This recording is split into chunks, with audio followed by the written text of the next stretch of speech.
Salutations à tous et à toutes.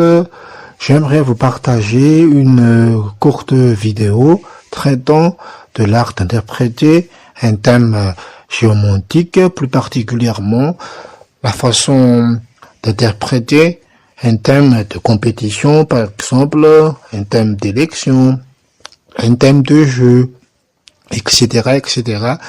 Et je vais prendre comme exemple le cas de la finale CHAN 2025, mettant en jeu le Maroc et Paria de Madagascar.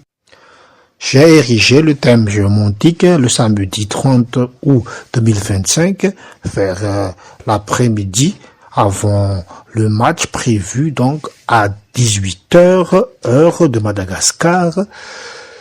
Et voici donc le thème géomantique.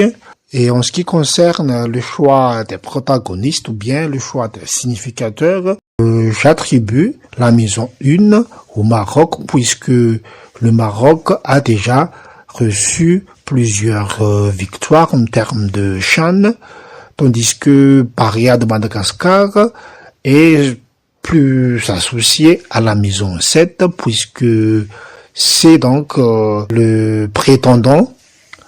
La victoire du Maroc était déjà vue à l'avance par la géomancie. Mon pronostic s'avérait juste. En effet, la maison 1, attribuée au Maroc, est occupée par la figure géomantique appelée acquisition, la figure 2, 1, 2, 1, qui est à l'extrême droite du thème. C'est une figure de succès, c'est une figure de réussite. On voit bien que Maroc est matricié donc par cette figure de succès et de réussite.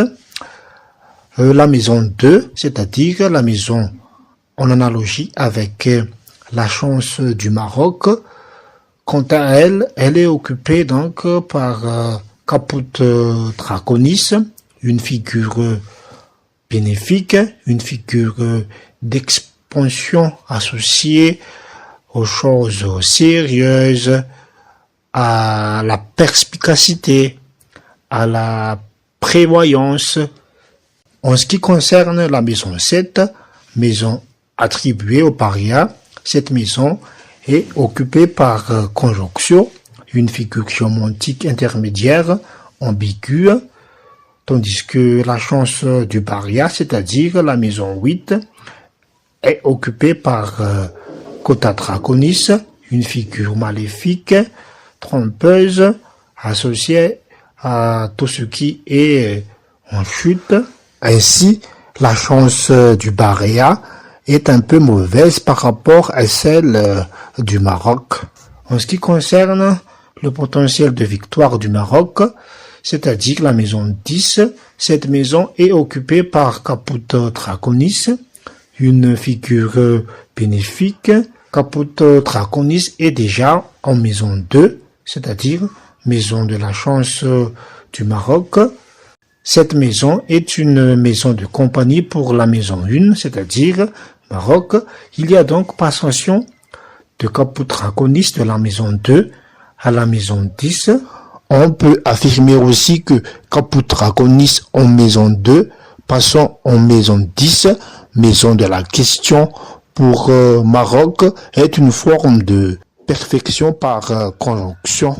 Maroc est favorisé en matière de victoire. En ce qui concerne le potentiel de victoire du Paria, c'est-à-dire la maison 4, puisque la maison 4 est la 10e depuis la maison 7, cette maison est occupée par Fortuna mineure, la petite fortune, figure plus ou moins bénéfique.